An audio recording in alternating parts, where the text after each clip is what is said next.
Hello, Namaste to all. In this video, I am speaking about the mother sparrow and its babies in the battlefield of Kurukshetra. A unique story about destiny and divinity.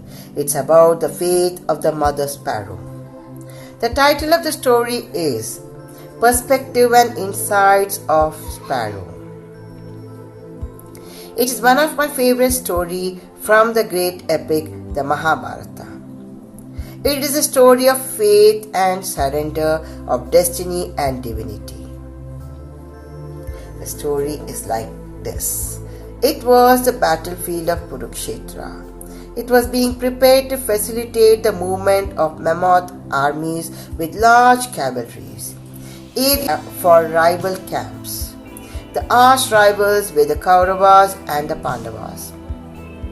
The great war of the Mahabharata between Kauravas and the Pandavas that would last 18 days. Arjuna and Krishna were surveying the battlefield to devise the strategies before the Kurukshetra war began. Huge trees were being cut down or felled by elephants to clear the ground. On one such huge tree lived a sparrow, a mother of 4 young wives. As the tree was knocked down, her nest landed on the ground along with her offsprings. The offsprings were too young to fly. Surprisingly, they were miraculously unharmed. The frightened sparrow looked around for help. Just then, she saw Krishna scanning the field with Arjuna. She flapped her tiny wings with all her might to reach Krishna's chariot. "Please save my children, O Krishna," the sparrow pleaded. "They will be crushed tomorrow when this battle of Kurukshetra starts." "I hear you," said the Lord, the omniscient one, "but I can't interfere with the laws of nature. All I know is that you are my Savior, O Lord Krishna. I rest my children's faith in your hands. You can kill them or you can save them. It's up to you now," said the sparrow in a pleading tone. The wheel of time moves indiscriminately. Krishna spoke like an ordinary man, implying that there wasn't anything he could do about it. "You are the wheel of time, that's all I know. I surrender to thee," the sparrow said with faith and reverence. "Stock food for 3 days in your nest then," said the Lord Krishna. Unaware of the conversation, Arjuna was trying to shoo away the sparrow when Krishna smiled at the bird. She fluttered her wings a few times in obedience and flew back to her nest. 2 days later, just before the conches were blared to announce the commencement of the battle, he asked Arjuna for his bow and arrow. Quietly taking the bow from Arjuna, he took aim at an elephant.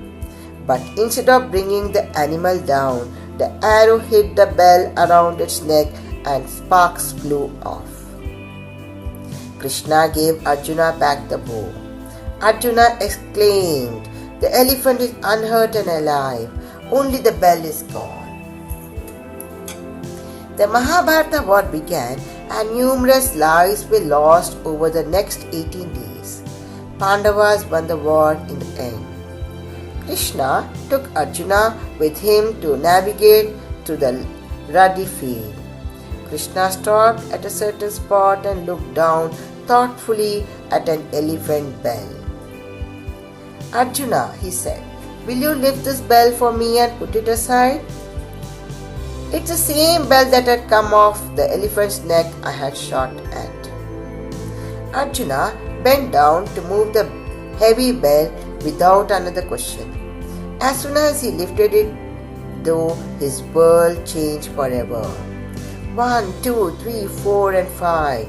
4 young birds flew out, one after another, followed by the mother sparrow. What a miracle! It was the same 4 young birds that fluttered out from the mother bird, swirled in circles around Krishna, circumambulating him in great joy. The one bell Krishna had cleaved 18 days ago protected the entire family.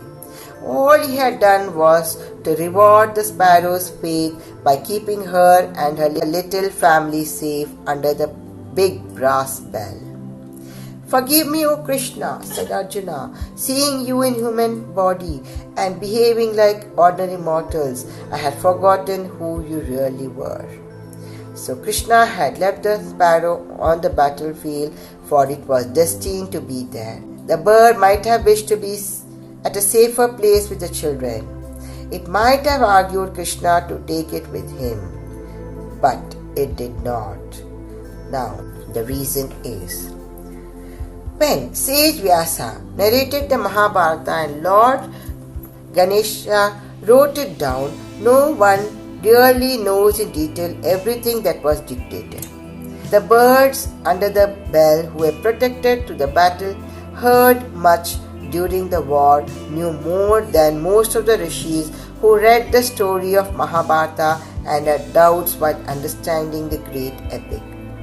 The rishis wanted to know more in detail, and this was possible if the sparrows helped them.